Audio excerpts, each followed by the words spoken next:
Knowledge is power to those who may seek, wisdom and glory and a path to the peak.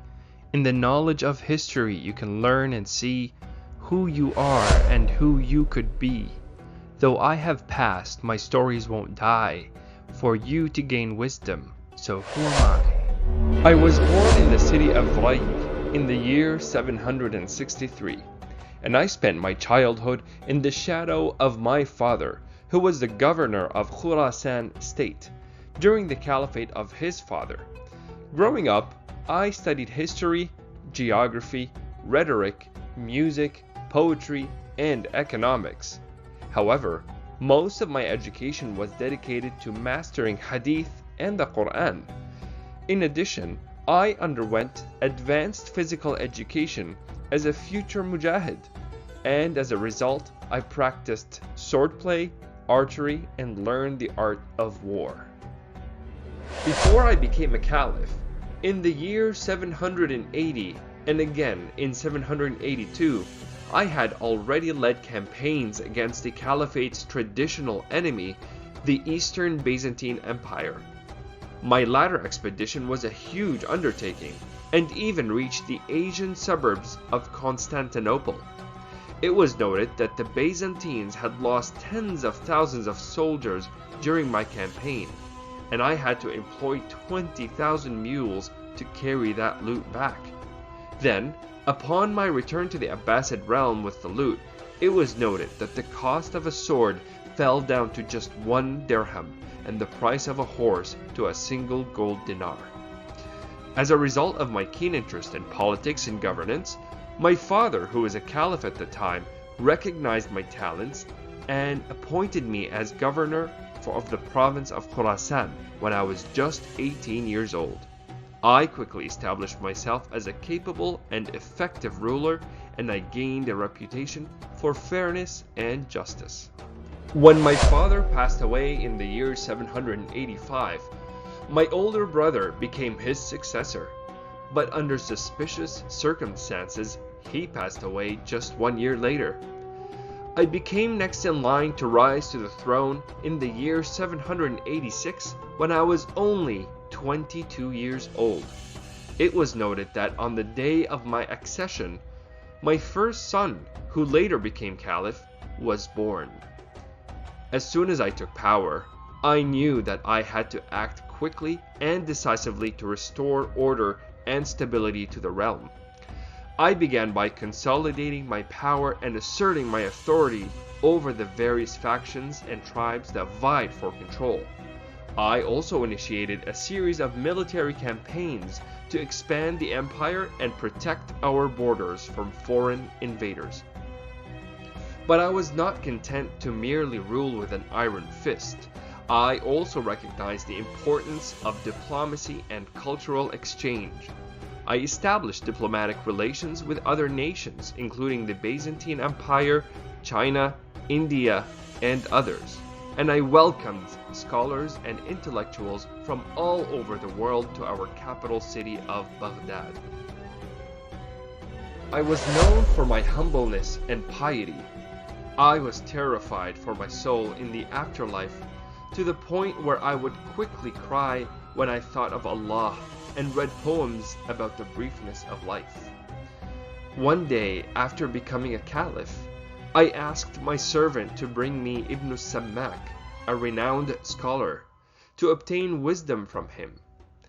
I asked Ibn Sammak what he would like to tell me in my new position. As-Sammak replied, "I would like you to always remember that one day you will stand alone before your God. You will then be consigned either to heaven or to hell."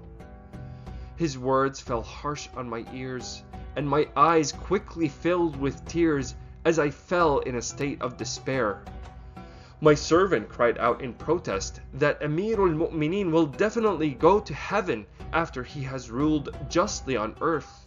However, Ibn Sammak ignored the interruption and looked straight into my eyes and said, "You will not have this man to defend you on that day." Another story was when I was with Ibn Sammak. when I requested a cup of water. As I was about to drink, Ibn Sammak said, "Hold on, O leader of the believers. If you were denied this sip of water, what would you have spent in exchange for it?" I said, "Half of my wealth." He replied, "And what if you were denied its exit from your body? What would you have spent in exchange for it?" I said, "With my entire wealth." Then he replied, "The type of wealth that is valued between a sip of water and its expulsion is worth not competing for." I cried so hard that those around me empathized for me. My pious and humble nature grew as I surrounded myself with knowledgeable and virtuous people like Ibn Sammak and Al-Fudayl ibn Iyad. Since my caliphate, I prayed more than 100 ruk'ah every day, and I donated from my own wealth 1,000 dirham every day until I passed away. I was also known to go for Hajj one year and go for Jihad the following year in alteration. My humble and pious nature did not prevent me from taking very good care of my people. During my reign, the Islamic world experienced a golden age of learning and culture. Baghdad became a center of scholarship and innovation, attracting some of the brightest minds of the time. We built libraries, universities, and observatories, and we made groundbreaking discoveries in fields such as astronomy, chemistry, mathematics, medicine, and more. During its heyday, Baghdad was considered the pride of the world, earning the name City of Peace, and boasting a population of over 1 million, an unparalleled figure for any other city at the time. In stark contrast, European cities like Paris, Berlin, and London were struggling through a chaotic period in their history, plagued by disease, ignorance, squalor, and an unjust way of life that was accepted as the norm. I established many roads connecting different countries with Mecca and Medina, and I built along these roads hotels of free service to the pilgrims. I even intended to build a canal connecting the Red Sea with the Mediterranean Sea, but I was alerted of the danger this would cause if our enemies were to use it to launch evil campaigns against the holy sites of Mecca and Medina, and so I withdrew from that plan. One of my most famous accomplishments was the construction of the House of Wisdom, a library and a research center that brought together scholars from all over the world. I supplied it with thousands of books from different parts of the world, such as India, Persia, Greece, and Anatolia. The building was made up of many rooms connected by long corridors. Some rooms were meant for writing and publishing, others were meant for teaching and learning, and others were for copying and translation services. Scholars and students from across the globe came to Baghdad to take their share of knowledge and wisdom. On the political side, I ordered the continuation of conquests expanding the Islamic Empire. During my reign, I ruled over a massive parcel of land that only few did so in the history of mankind. The Islamic Empire stretched east on the western borders of China and to the west on the North African desert. I once looked up to the sky and saw a big dark cloud and said, "Reign where you like, I will get the taxes of your outcome." Here is a renowned tale about my struggle against the enemies of Islam. After several battles, I emerged victorious against the Byzantine army led by Empress Irene. In the year 797, she proposed a peace treaty in exchange for annual taxes, or al-jizya. I agreed, and as a result, the Muslim Ummah was free from invasions by the Byzantines for an extended period of time. However, in the year 802, a treacherous individual named Nicephorus overthrew Irene in a coup and became the Byzantine Empire's king.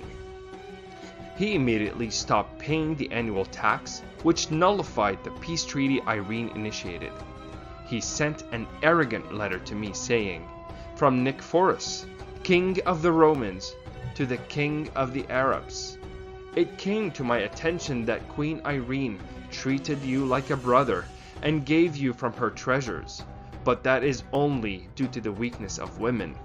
So if you receive this memo, then return whatever you have received from her and spare your life, or else war is between us."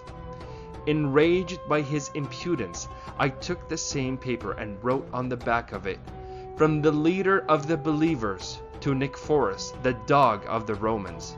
The answer is what you will see, not what you hear." I then led a vast army towards Constantinople, conquering all Byzantine lands along the way, with the intention of ending Constantinople once and for all. When Nicephorus learned of the army marching towards him, he immediately sent a letter with valuable gifts, apologizing for his behavior and asking to re-establish the treaty and pay double the tax imposed before. Initially, I rejected his offer, but then I made a condition that he must release all Muslim prisoners from his prisons, which he did, freeing thousands of our Muslim brothers and sisters. At the age of 46, and as I was leading an army to the Khorasan region, I fell ill and shortly passed away. Looking back on my life, I am proud of what we accomplished during my reign. We built a great civilization, one that was known for its intellectual and cultural achievements, as well as its military might. But more than that, we created a legacy of learning and enlightenment that continues to inspire and influence people to this day. And so, I leave you with this message: never stop learning, never stop exploring, and never stop striving to make the world a better place. With Allah's help, anything is possible. Who am I?